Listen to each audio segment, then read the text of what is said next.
एक बार फिर से आप सभी YouTube दर्शकों का आपके अपने स्टडी मेंटर YouTube चैनल पर हार्दिक स्वागत है। आज के वीडियो में हम आपके सामने प्रस्तुत करने जा रहे हैं शब्द विचार। शब्द विचार में हम देखेंगे उत्पत्ति या स्रोत के आधार पर शब्द जो होते हैं वो कितने प्रकार के होते हैं और कौन कौन से होते हैं। इसमें हम बात करेंगे तत्सम, तद्भव, देशज, विदेशी। ये टॉपिक हम कंप्लीट करेंगे। उसके बाद में हम उपसर्ग और प्रत्यय से संबंधित टॉपिक को कंप्लीट करने वाले हैं।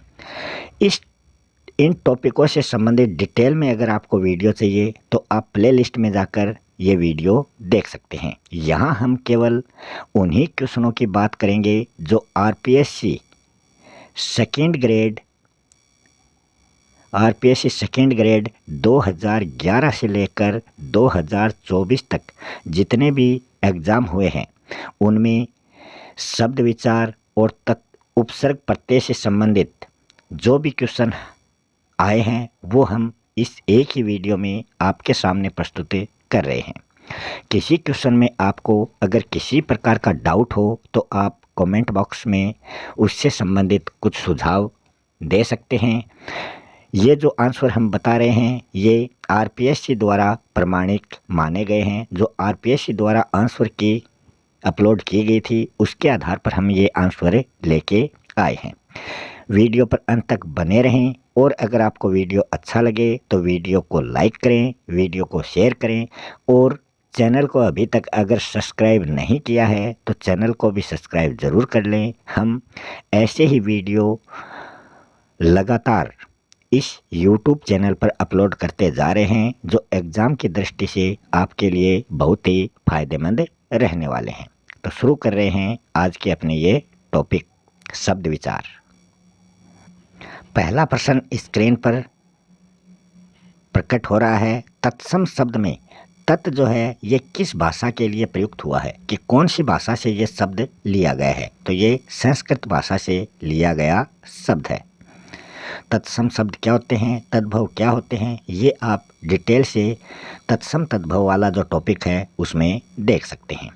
निम्नलिखित में से देशज शब्द कौन सा नहीं है? मतलब ग्रामीण बोलचाल भाषा के जो शब्द होते हैं वो देशज होते हैं, तो इनमें से कौन सा नहीं है? वो है बूट। अगला प्रश्न है निम्नलिखित शब्दों में विदेशी शब्द कौन सा है? तो यहाँ हम बात करें तो औरत जो है ये विदेशी भाषा का शब्द है। कौन सी भाषा का? अरबी भाषा का। निम्नलिखित में से तत्सम शब्द कौन सा नहीं है? तो यहाँ इन चार विकल्पों में बात करें तो पांत जो है ये तद्भव शब्द है। अगले प्रश्न की हम बात करें, इसमें पूछा गया है कि तत्सम शब्द कौन सा है? तो यहाँ खीर जो है ये तत्सम शब्द है। अगला क्वेश्चन है विदेशी शब्द इनमें से कौन सा नहीं है? तो मिष्टान जो है ये विदेशी भाषा का शब्द नहीं है। बाकी विकल्प आपको याद रखने हैं। इनसे संबंधित कोई भी क्वेश्चन आपसे पूछा जा सकता है। किस विकल्प में एक भी तत्सम शब्द नहीं है? तो यहाँ हाथ, पाँव, माथा, ये इनमें से एक भी तत्सम शब्द नहीं है।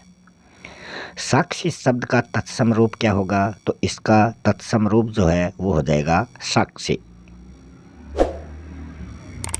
उर्दू शब्द जो है ये किस भाषा का शब्द है? तो यहाँ हम बात करें उर्दू जो शब्द है ये तुर्की भाषा से लिया गया शब्द है। अगले प्रश्न की हम बात करें तो इसमें पूछा गया है तद्भव शब्द कौन सा है? तो यहाँ हम बात करें कोयल जो है ये तद्भव शब्द है। बाकी के सभी तत्सम शब्द है। विदेशी मूल का शब्द इनमें से कौन सा नहीं है? तो वो है मेहमान। मेहमान विदेशी मूल का शब्द नहीं है। फिर पूछा है तत्सम शब्द इनमें से कौन सा है? तो यहाँ हम बात करें मुख जो है ये तत्सम शब्द है। फिर आगे पूछा है इनमें से एक भी तत्सम शब्द वाला विकल्प नहीं है। तो वो है ईंट, मूछ, पहचान, ये सभी तद्भव शब्द यहाँ पर दिए गए हैं। आगे पूछा है निम्नलिखित में से देशज शब्द कौन सा है? तो इन विकल्पों की हम बात करें तो इसमें रेवड़ जो है ये देशज शब्द है। रेवड़ क्या होता है ये आपको कमेंट बॉक्स में बताना है। आपने कभी ये चीज़ देखी है या फिर नहीं देखी है। अगर आपने अभी तक स्टडी मेंटर विद सुनील और do your best and you will succeed ये चैनल सब्सक्राइब नहीं किए हैं तो ये चैनल सब्सक्राइब ज़रूर कर लें। ये दोनों ही चैनल अपने ही हैं। इन दोनों चैनलों पर आपको कक्षा 9 से लेकर 12 तक के हिंदी से संबंधित जितने भी चैप्टर हैं, चाहे वो अनिवार्य हिंदी हो चाहे विशेष हिंदी हो, उन सभी के क्वेश्चन आपको इन चैनलों पर मिलेंगे, चाहे वो गद्य भाग हो चाहे वो पद्य भाग हो। और कक्षा 6 से लेकर 10 तक की एसएसटी की जो बुक है एनसीईआरटी और आरबीएससी, उन पुस्तकों से संबंधित जितने भी क्वेश्चन बनते हैं वो हमने इन चैनलों पर अपलोड कर दिए हैं। और कक्षा 6 से लेकर 10 तक की जो राजस्थान अध्ययन की पुस्तकें हैं उनसे संबंधित क्वेश्चन भी आपको इन चैनलों पर उपलब्ध रहेंगे। आप चैनल को सब्सक्राइब करके प्लेलिस्ट में जाकर ये वीडियो देख सकते हैं। राजस्थान के जितने भी आप कंपटीशन एग्ज़ाम दे रहे हैं उन सभी कंपटीशन एग्ज़ाम में राजस्थान जीके से संबंधित जितने भी क्वेश्चन आते हैं वो इन्हीं पुस्तकों से आते हैं। अपने चैनल से हर कंपटीशन एग्ज़ाम में आपको 70 से 80% क्वेश्चन यहाँ से आपको मिल जाएंगे। अगले प्रश्न की हम बात करें, इसमें पूछा गया है कि देशज शब्द कौन सा है। तो यहाँ हम देखें हांडी जो है ये देशज शब्द है। किस विकल्प में सभी शब्द जो हैं तत्सम हैं। तो यहाँ हम बात करें घृत और नवनीत, ये तत्सम शब्द है। निम्नलिखित में से तद्भव शब्द कौन सा है। तो यहाँ हम बात करें कंगन जो है ये तद्भव शब्द है।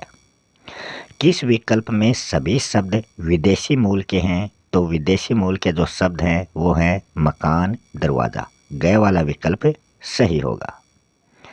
कौन सा शब्द विदेशी है। तो यहाँ हम बात करें तो यहाँ विकल्प क जो है पपीता शब्द जो है ये विदेशी भाषा का शब्द है। और ये विदेशी भाषा में कौन सी भाषा का शब्द है ये आपको कमेंट बॉक्स में बताना है। नेक्स्ट क्वेश्चन है तत्सम तद्भव शब्द का कौन सा विकल्प सम्मिलित नहीं है। तो यहाँ वत्स का बस्ती नहीं बल्कि क्या होगा, इसका तद्भव बच्चा हो जाएगा। अगर ऐसा होता तब ये सही होता। अगले प्रश्न पर चलते हैं, निम्नलिखित में से तत्सम शब्द कौन सा नहीं है। तो यहाँ चौकी जो है ये तद्भव शब्द है। तत्सम और तद्भव शब्द के पहचान के नियम भी हमने आपको तत्सम तद्भव वाले टॉपिक में बता रखे हैं। वहाँ से उन पहचान के नियमों को पढ़कर या याद रखकर आप इन क्वेश्चनों का जवाब आसानी से दे सकते हैं। किस विकल्प में सभी शब्द तत्सम हैं। तो यहाँ हम बात करें सरल, विरल, नख, ये सभी शब्द क्या हैं, तत्सम हैं। किस विकल्प के सभी शब्द जो हैं वो तद्भव हैं। तो यहाँ हम बात करें खीर, बहु, प्रगट, ये सभी शब्द जो हैं ये तद्भव हैं। इनमें से किस विकल्प के सभी शब्द जो हैं वो तत्सम नहीं हैं। तो यहाँ भल्लुक, रस्सी, रिक्त, ये इसका सही जवाब हो जाएगा। लास्ट क्वेश्चन है इस टॉपिक का, वो है विदेशी शब्द इनमें से कौन सा नहीं है। एक भी विदेशी शब्द नहीं है। पाठशाला, व्यायाम, कोयल, तो ये तो अपने तत्सम तद्भव देशज विदेशी जो शब्द हैं उससे संबंधित टॉपिक हो गया। अब हम चलते हैं उपसर्ग प्रत्यय वाले टॉपिक की ओर। अगला अपना उपसर्ग से संबंधित क्वेश्चन है, प्रेक्षण शब्द किससे बना है। तो ये प्र धन इक्षण से बना है। तो ये संधि में भी ये क्वेश्चन पूछा जा सकता है। इसमें प्र उपसर्ग है। प्रत्यर्पण शब्द किससे बना है। तो प्रत्यर्पण शब्द जो है ये प्रति धन अर्पण से बना है। यहाँ प्रति उपसर्ग है और अर्पण जो है मूल शब्द है। प्रत्याहार शब्द में उपसर्ग पूछा है। तो इसमें प्रति जो है, प्रति तो इसमें उपसर्ग है और आहार इसमें मूल शब्द है। अगले क्वेश्चन की हम बात करें, कौन सा शब्द उपसर्ग युक्त नहीं है। तो यहाँ हम बात करें कहार उपसर्ग युक्त नहीं है। इसमें आ उपसर्ग है, इसमें वी उपसर्ग है, इसमें प्र उपसर्ग है। आगे हम बात करें, आगे है किस उपसर्ग के जुड़ने से जय शब्द का अर्थ विपर्यय हो जाता है। विपर्यय मतलब विपरीत अर्थ प्रकट करे। तो जय का विपरीत पराजय होगा। तो ये परा उपसर्ग उसमें जुड़ जाता है। इसी तरह के अगर आपको और अधिक वीडियो देखने हैं तो आप स्टडी मेंटर विद सुनील इस यूट्यूब चैनल को सब्सक्राइब करके आप वो वीडियो देख सकते हैं। वहाँ पर हमने आपको बहुत ही सरल उदाहरणों सहित जो परीक्षा में आने लायक उदाहरण हैं उन्हीं उदाहरणों को शामिल करके आपको अच्छी तरह से समझाया गया है कि उपसर्ग और प्रत्यय किस प्रकार हम अलग कर सकते हैं। अगला प्रश्न है, किस शब्द में प्र उपसर्ग नहीं है? तो यहाँ इसमें भी प्र है, इसमें भी प्र है, इसमें भी प्र है, मगर यहाँ प्रति उपसर्ग आपको देखने को मिलेगा, प्रति धन अक्ष। तो ये इसका सही जवाब होगा। इसमें इत प्रत्यय है, इसमें इत प्रत्यय है, तो यहाँ तो उपसर्ग और प्रत्यय दोनों का प्रयोग हुआ है विकल्प क और ख में। अगला क्वेश्चन है, अति उपसर्ग से बना शब्द इनमें से कौन सा नहीं है? तो अति कर्मण, अतिरिक्त, अति आचार।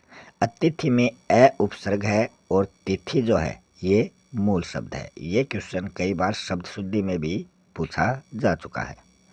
इनमें से किस शब्द में उपसर्ग नहीं है? तो वो है नकटा। अगला प्रश्न है, सभी शब्दों में अनुपसर्गों का प्रयोग किसमें नहीं हुआ है? तो अन उपयोगी, अन उदात, तो इनमें अन उपसर्ग का प्रयोग हुआ है। बाकी सभी में अनुपसर्ग का प्रयोग आप देख सकते हैं। इनमें इसमें भी अनुधन ऐषण है, इसमें अनुमान है, इसमें अनुधन इक्षण है, तो इन सभी में अनु का प्रयोग हुआ है विकल्प ग को छोड़कर। अत्यंत शब्द में प्रत्यय पूछा गया है, तो अति धन अंत, अंत इसमें मूल शब्द है और अति इसमें प्रत्यय है। आगे है, कौन से विकल्प में सु उपसर्ग का प्रयोग हुआ है?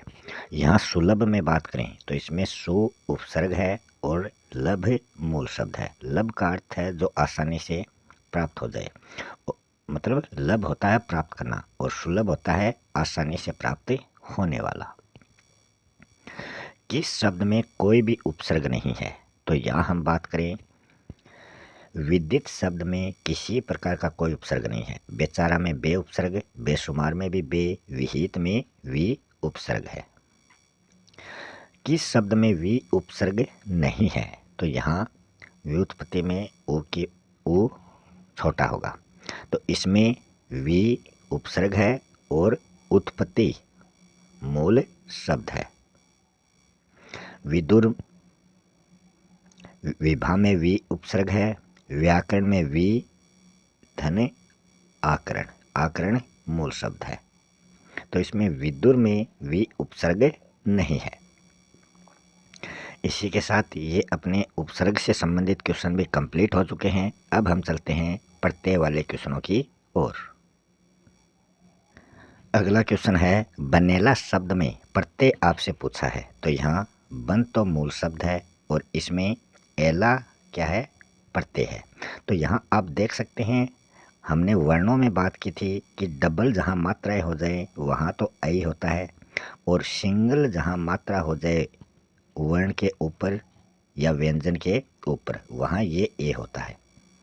इसी प्रकार ओ में नीचे ऐसे आ जाएगा नीचे लाइन, यहाँ नीचे लाइन आ जाए तो वो औ है। इस प्रकार आप प्रत्यय को पहचान सकते हैं और ये संबंधवाचक तद्धित प्रत्यय की श्रेणी में आता है। मानसिक शब्द किससे बना है? तो ये मनस धन इक से बना है। इक प्रत्यय जुड़ने से पहला जो व्यंजन है वो लघु होता है, वो दीर्घ में बदल जाता है, तो यहाँ मैं किस में बदल जाएगा? माँ में बदल जाएगा और ये मानसिक शब्द बन जाता है। अगला है, किस शब्द में आल प्रत्यय नहीं है? तो यहाँ हम बात करें, तिरपाल शब्द में आल प्रत्यय का प्रयोग नहीं किया गया है। अगला प्रश्न है, किस शब्द में एरा प्रत्यय का प्रयोग नहीं किया गया है? तो इसमें काम धन एरा, सांप धन एरा, मामा धन एरा में किया गया है, सवेरा में एरा प्रत्यय का प्रयोग नहीं है। आगे है, अक प्रत्यय युक्त शब्द इनमें से कौन सा नहीं है? तो वो है बालक। बाकी सभी में अक प्रत्यय का प्रयोग किया गया है।